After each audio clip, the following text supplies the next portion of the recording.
You know how when people say, when you've tried everything, try something else?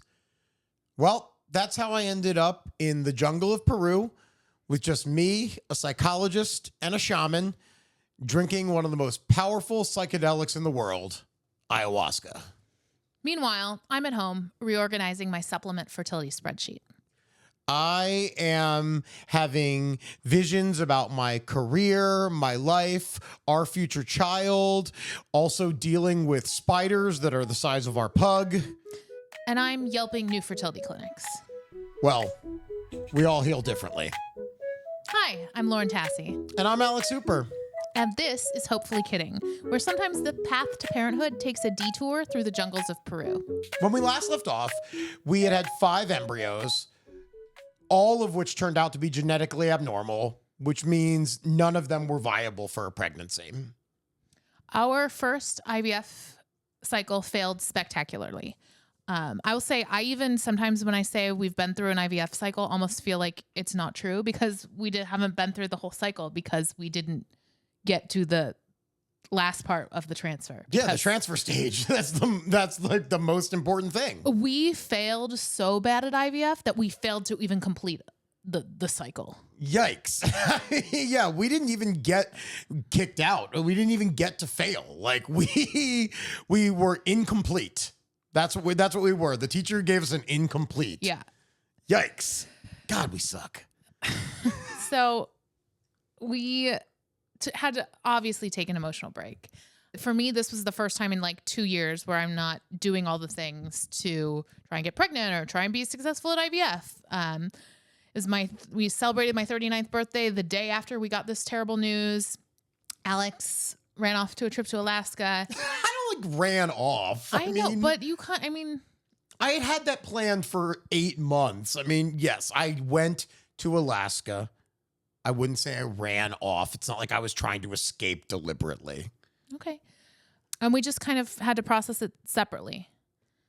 We ultimately, so in the first meeting with our doctor, when he gave us the bad news, he said, take some time to process this and then we can have another conversation about what to do next.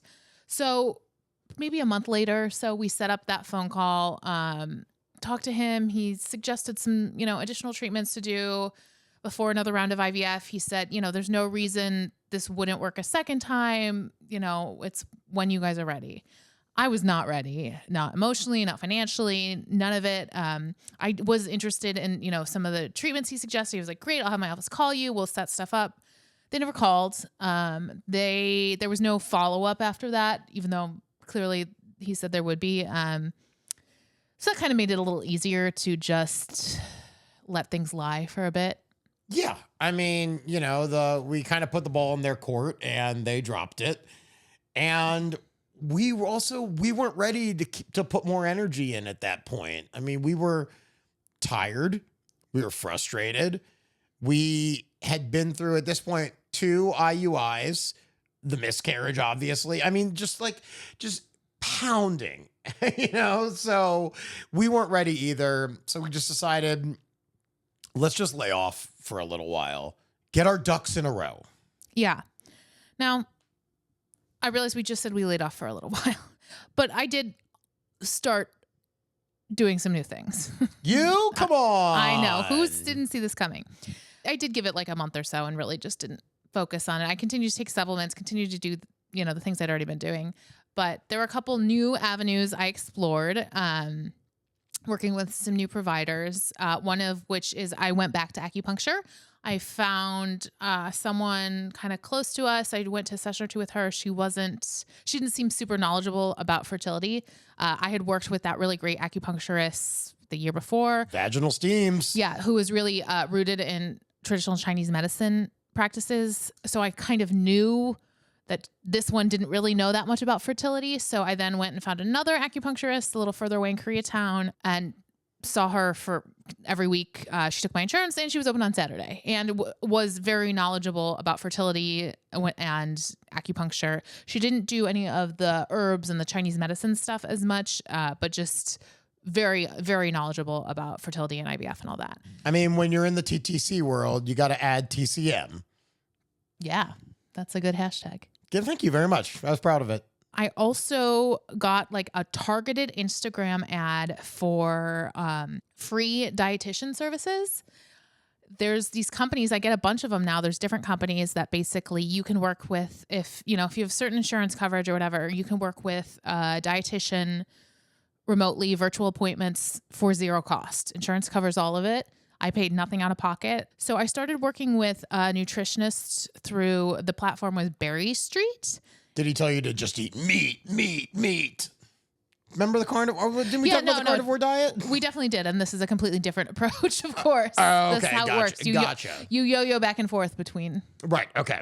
But this, I'm really glad I did this. And I would definitely suggest this to anyone who's trying to get pregnant, has any sort of nutrition goals that aren't easily solved by the injectables they have nowadays, just because she was so knowledgeable. And I picked someone who in her profile mentioned that she'd been through fertility stuff. And I was like, okay, well, she'll obviously know things. And when it came to the actual diet, food stuff, none of it was a shock to me. I've read all the books. I've listened to all the podcasts, watched all the YouTube videos.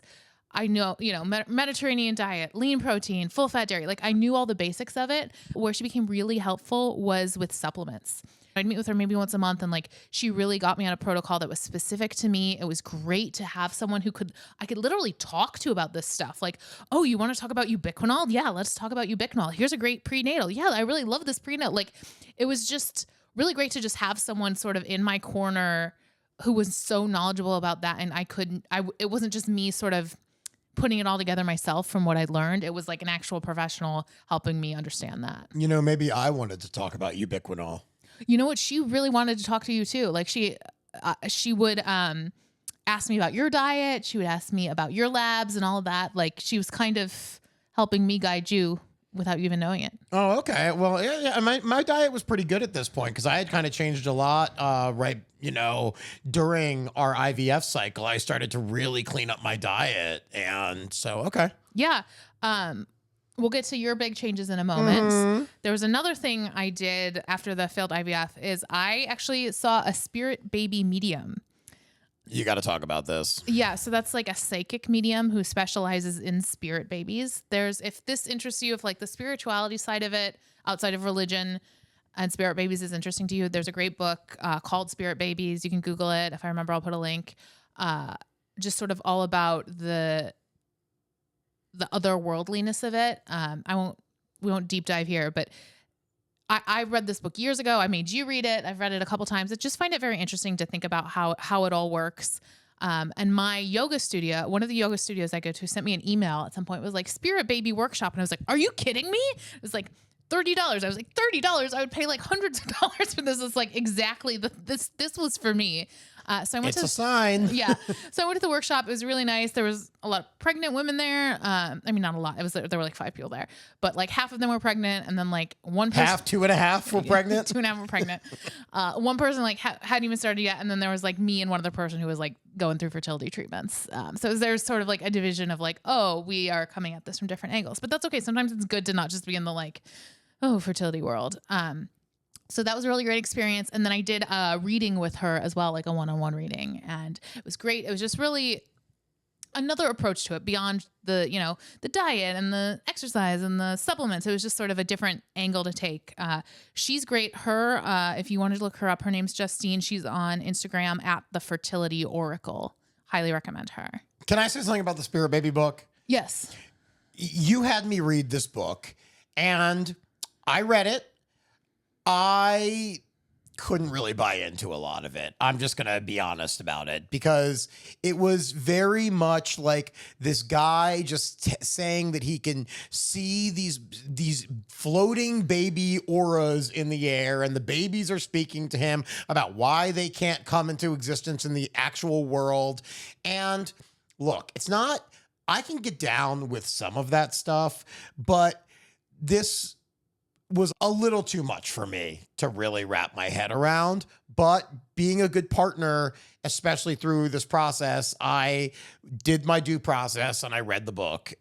But that's how I feel about it. So just so it was a witch doctor essentially to me. Like, just like, this is voodoo shit. Yeah, it's not for everyone, but if it's something that interests you and your automatic reaction is not that, then I would suggest you check it out. Otherwise, we can move on. Yeah, no, I will say though, I'm glad you read it and I'm glad it spoke to you. It just didn't do it for me. Which is totally fine. So when I started working with the acupuncturist and the dietitian, one of the things was, I was like, we did an IVF. It went terribly.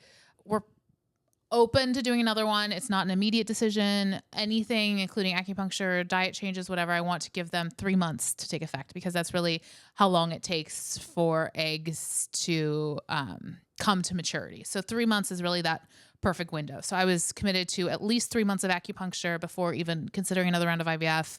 And honestly, and I told them all, like, best case scenario, we get pregnant on our own before that, and I never have to go see another doctor about it again. We kept that hope alive. That, I think, if you want to be that couple, you want to be that success story where, well, they failed at IVF and then just randomly got pregnant on their own 1 month. Like, how many people told you that? Like, I've heard that story so many times. Where like, oh my God, my cousin did 17 rounds of IVF and then they stopped when they were 51 years old and then they just got pregnant all of a sudden. It's like, all right, like, I appreciate, people relating this to me.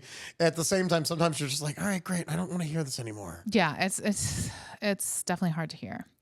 So what are you going through at these past couple months? Me? I'm great. Come on, always. I'm struggling. I had this belief that after I beat cancer and did it in such a public fashion that my career would get flip-flopped upside down, turned on its head, and I would be soaring through the skies, leveling up, selling out everywhere I go, getting offers nonstop. And the truth is that really didn't happen. I had a few really good years in my career, and the last couple have taken a shot at me. And I lost a lot of the belief in myself that I used to carry. And I think cancer took a lot of that away. That time in the hospital did it. All of our infertility issues. There was just a lot of trauma that I kind of had to just force my way through these very dark tunnels. And eventually I realized that I wasn't okay. I had tried to change my diet. I had tried exercising a lot. I had tried meditating. I went to therapy. I did all of these things. And I kind of at one point had to accept that I wasn't doing as well as I thought I would be at this point. So I started really thinking about how I would change. You and I had a lot of conversations about it. And I'm a stubborn boy. I don't like to change very often. So I thought, how am I going to wrap my head around really getting out of this space? I'm not doing well financially. I feel frustrated in my career. I'm not getting the opportunities that I feel I deserve. And I don't know how to turn it around on my own. And we are in an age where if you're an artist, if you're in entertainment, you are not waiting for other people to call you on the phone anymore and say, guess what? We see what you're doing. Your time is here. You got to do it on your own. And I didn't really know how to do that. I spent my entire comedy career trying to get great at being a stand-up comedian, and I never really figured out how to make money doing it. So my finances over the past couple of years have been garbage. Absolute fucking shit. Barely able to survive. And I need to climb out of that space. So I needed to do something drastic. And I decide that I am going to go to Peru by myself. And I get your permission. I wanted to do ayahuasca, which if you're not familiar, ayahuasca is it's a plant medicine. It's one of the most powerful psychedelics in the world. I'd done it 2 ceremonies before in March of 2020, right before the pandemic. And I had a good experience, but I did it here in LA. And there was a group of about 25 people doing it with me. So this time I wanted a much smaller group. I really wanted to heal. And I had a specific intention this time around. So I found a place down in Peru that was a psychologist, and I would Zoom back and forth, and she ran this very small center on there, basically in the jungle, in the mountains, on a very, very remote, difficult to get there. I was going to be away from everything, and I knew that's where I had to go. And I remember asking you what you thought about it because you have never done this medicine before. Mm-mm. And what were your thoughts? I wanted you to get what you needed. I also encouraged therapy. I encouraged some more traditional routes to help you find the clarity and direction that you need in your life. You didn't really mention this, but there were some sort of in the darker months after the failed IVF, there were some conversations we had where you were just like, I don't believe this is ever going to happen. Why should this happen for us? Nothing ever good ever happens to us. And I was just like, I am not going through another round of IVF until you are 100% on board. With the first one, you were like, you wanted it to work, but I don't know if you fully believed in it in the same way, or you were as invested in it as I was. And I was not willing to go through that again until you were 100% certain this is what you wanted. And I think when you were in the darker places this past summer, you weren't sure that was what you wanted. I really lost that belief because I'd never felt this way before. I had never felt like things weren't going to work out for us. I've always had the mentality that we are good people, we work hard, and we're good at what we do. So things are going to eventually work out. We just have to trudge through the muck for a while before we get to the beautiful beach. And that wasn't happening. So yeah, I got to a really dark place where I just stopped trying as hard as I had before. And I didn't know what my future held, but I kind of felt myself getting this laziness, this kind of acquiescing to this just like whatever mentality. And I didn't like it, but I also didn't know how to climb out of it. I had tried to go to therapy, but they say ayahuasca is 20 years of therapy all at once. And I believe in psychedelics and I believed in this plant medicine. And I knew if I took this journey that maybe this would be, it's a shot in the dark, but it's one that I think might actually contain the answer. And that's why I was, you asked me if you go and I was like, yeah, go. Like at no point was it anything other than, yes, you should go.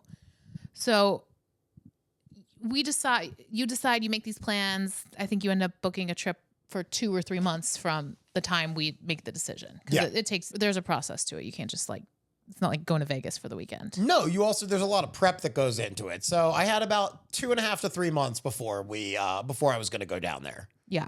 So during this time, I am starting to get more ready to do another IVF, going off the assumption that you're going to go to Peru, you're going to come back being like, yes, this is it. This is for me.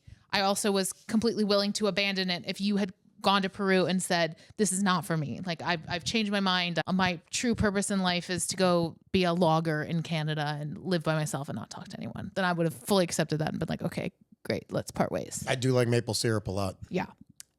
So my sister was looking into freezing her eggs and she had gotten a referral to a doctor through a friend who had done the process there as well. She went and met with the doctor. She was like, I really like her. And I was like, you like her? You're just like, she's a doctor and she's acceptable. And I was like, no, said no, she really liked her. And I was like, I wonder what that's like.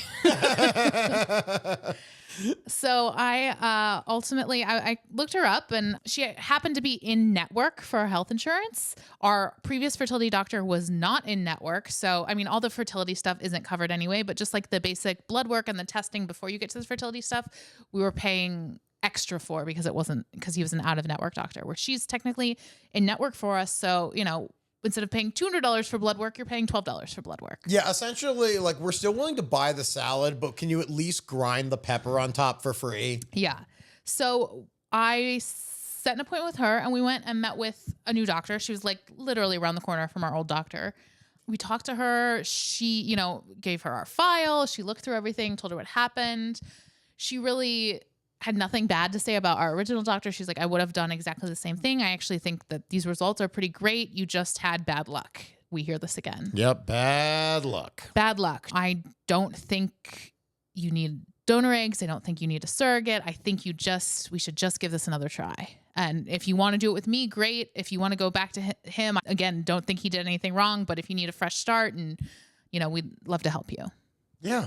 And I was listening to all this, and I did feel like we had nothing against our other fertility clinic. We had just had a lot of bad energy in there, and not from them, not from us, just a lot of hard experiences. And walking back in there, it didn't feel like we were moving in the right direction. We had to just make a change. And this was something that was in our control that we could change. And we all know Lauren likes when things are in her control.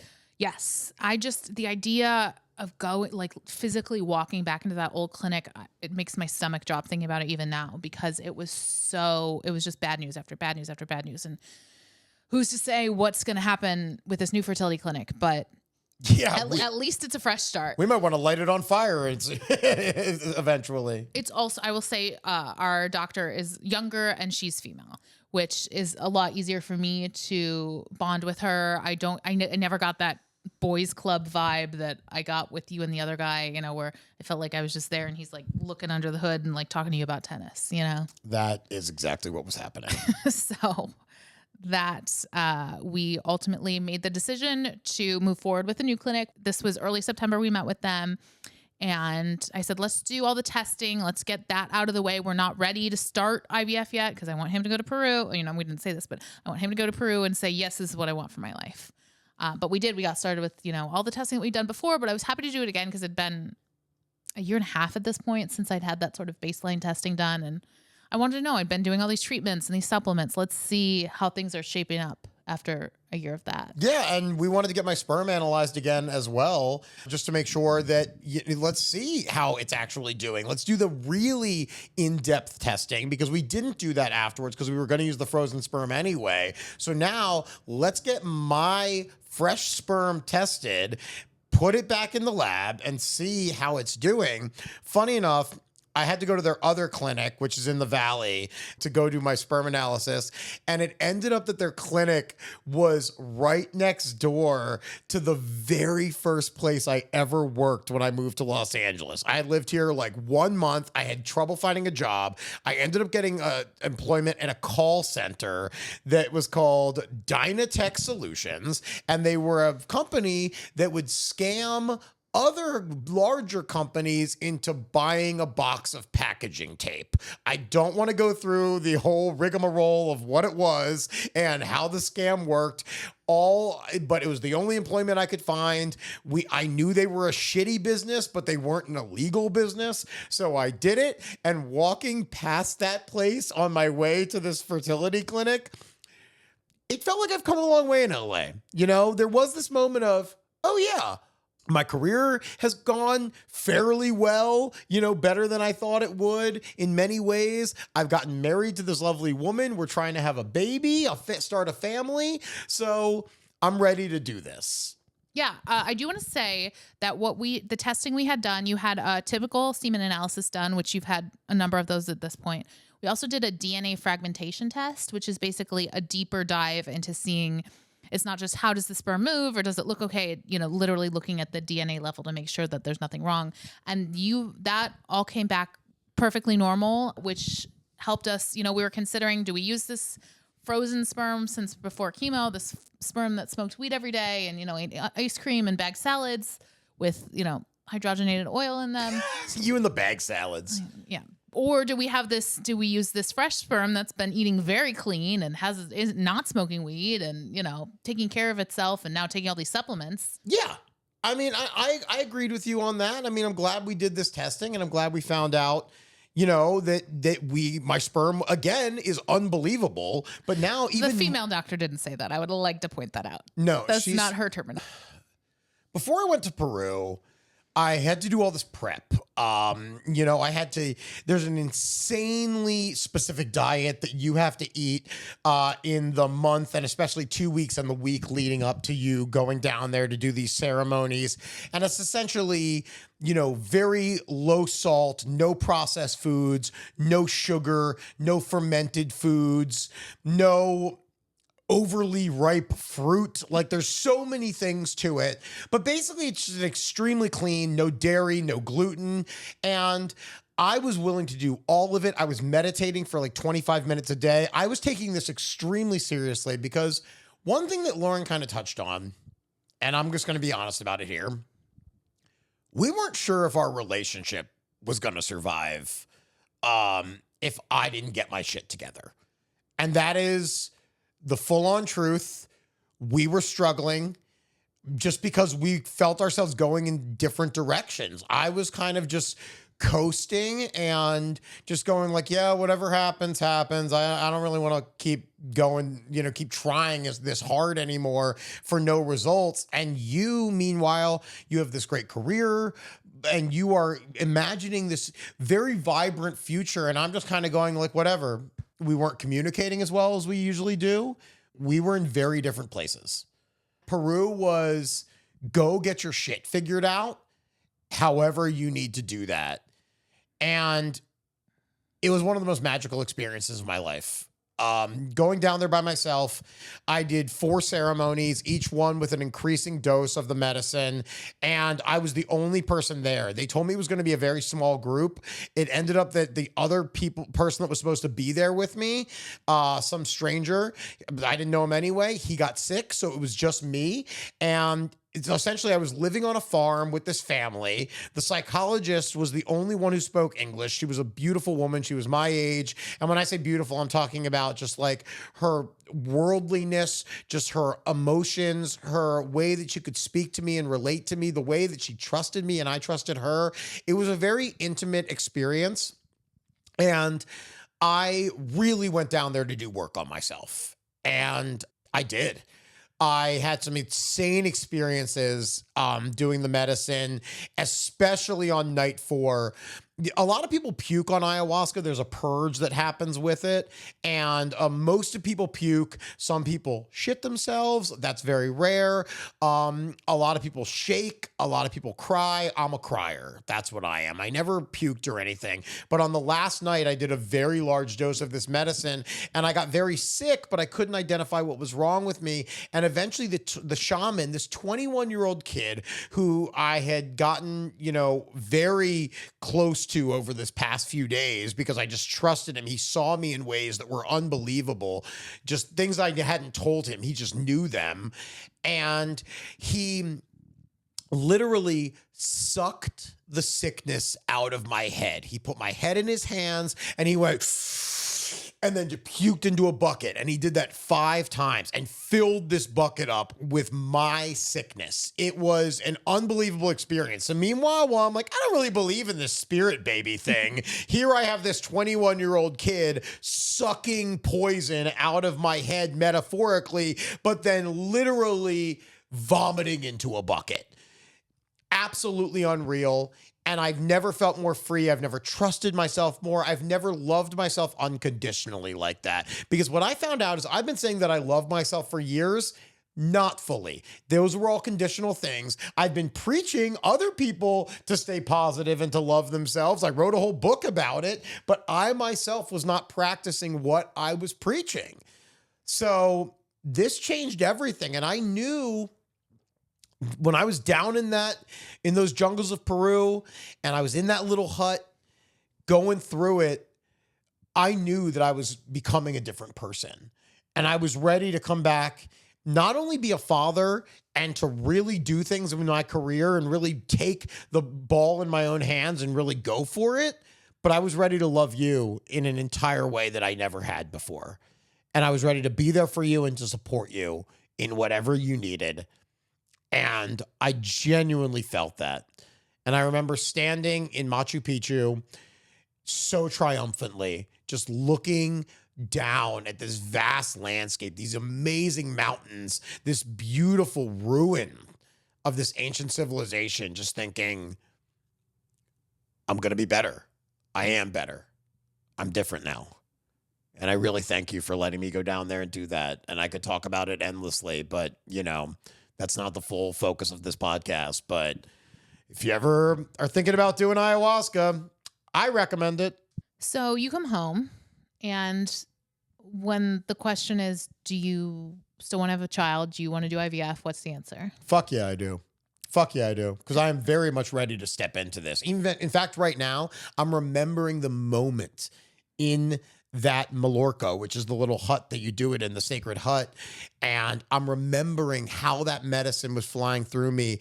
And I have never felt more free. Like I was floating, like I could do absolutely anything. And a lot of that belief is still inside of me. A little bit's dissipated. Integration is hard. But yeah, I'm ready to have a child. Yeah, I'm ready to be a father.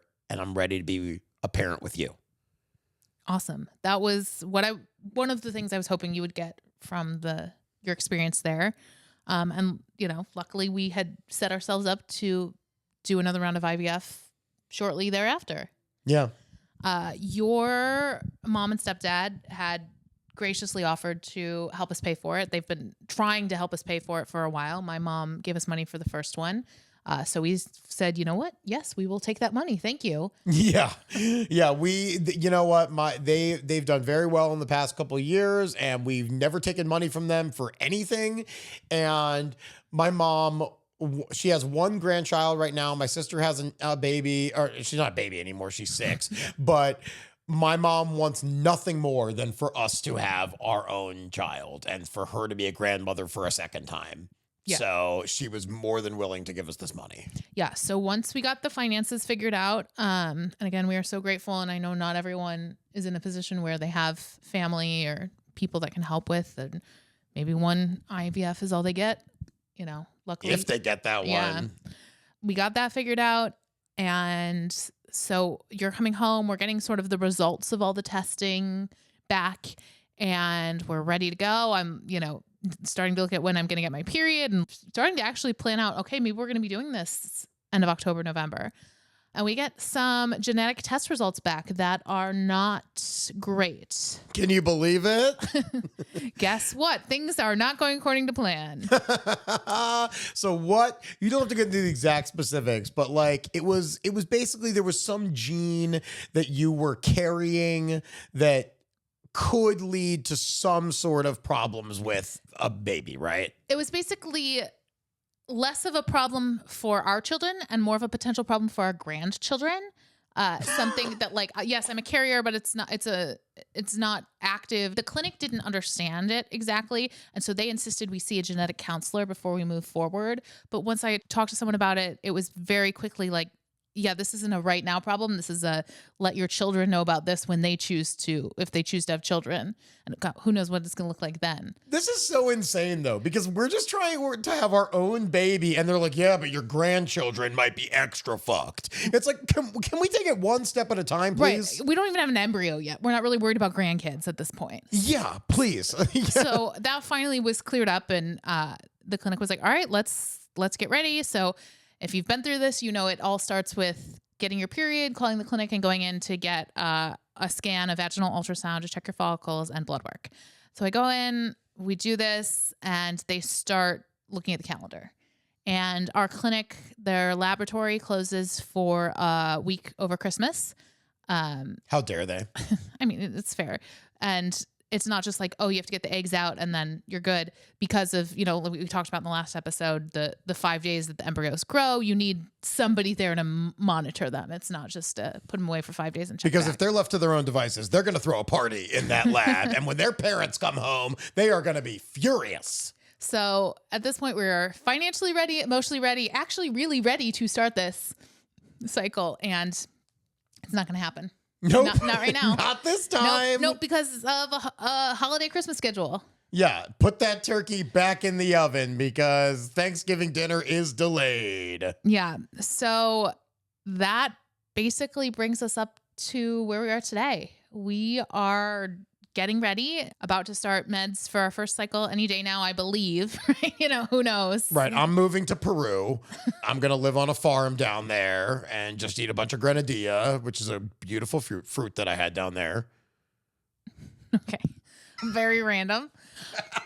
It's what I remember the most. Yeah. So that's where we are. I wish that we could end. This is our season 1. I wish that we could be like, we're pregnant. Have a baby right now. Yeah. Do it. Or we bring the baby out. We're like, We have a baby. Hey, Carlton, look. We got a pug still. We got a baby. But where we're at is we are hopeful, you know? We always remain hopeful. And a lot of people ask us, how do you remain hopeful with everything that you've been through? The cancer, the sepsis, the deaths, the loss of your dog, all of these failed procedures and treatments. And, my answer is like, what the fuck else are we supposed to be? We have to be hopeful. We have to believe it's going to work out. We can't give up. I'm not ready to put a gun in my mouth and pull the trigger.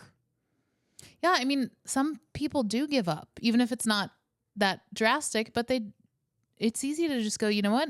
I don't want kids. It's not worth the hassle. Let's, Yeah. We can't, I don't have the emotional, the financial means to keep going. And I think that to actively want to have children, to be pursuing fertility treatment, to be trying to conceive, you have to be an innately hopeful person because you believe the world will be a better place. Otherwise, if you thought it was just going to go to hell, you wouldn't want kids, Yeah, for sure. And I think we are those hopeful people. I mean, that was one thing that the shaman told me in Peru. He said, inside of you, there is a glimmer of hope that refuses to die. And goddamn right, it refuses to die. I'm trying to shine that light on as many people as I can. So where does that leave us? Well, that leaves us on the edge of starting over, basically, ready for another IVF cycle, hoping things will be different and that we'll get what we want from it this time. And, I'm going to be there with a lot of support, a lot of love, and a lot of inappropriate jokes. And I guess we'll find out what happens on season 2. Ooh, is there going to be a season 2? We'll only find out. Who knows? Season 2 could be a IVF failed spectacularly, nothing more. It could be a pregnancy podcast. It could be an adoption podcast. Who knows? Yeah, actually, tell us what you would like to hear on season 2. Yeah, if you've stuck with us through 12 episodes and you're now here at the end of episode 12, I would like to hear from you. You could hit us, leave a comment, or find us on socials, or send us an email at it's hopefullykidding@gmail.com and let us know what works, what doesn't work, what you want to hear more of. Do you want guest experts? Do you want stories from real people? We've had a lot of people reach out to us who really want to talk about what they've been through. Do you want less Carlton? Less Carlton. Let us know. We want to hear from you. And Carlton, do you have anything to say here? It's the end. Excellent point. Yeah, really good. So that's it. And thank you. And thanks for being with us as we related these stories. Yeah. This was really, I don't know if it was fun for us. It was something, though. It was real. It was real. It was real. It was honest. It was inappropriate. It was good to have the laughs. Thanks, everybody. We'll see you next time.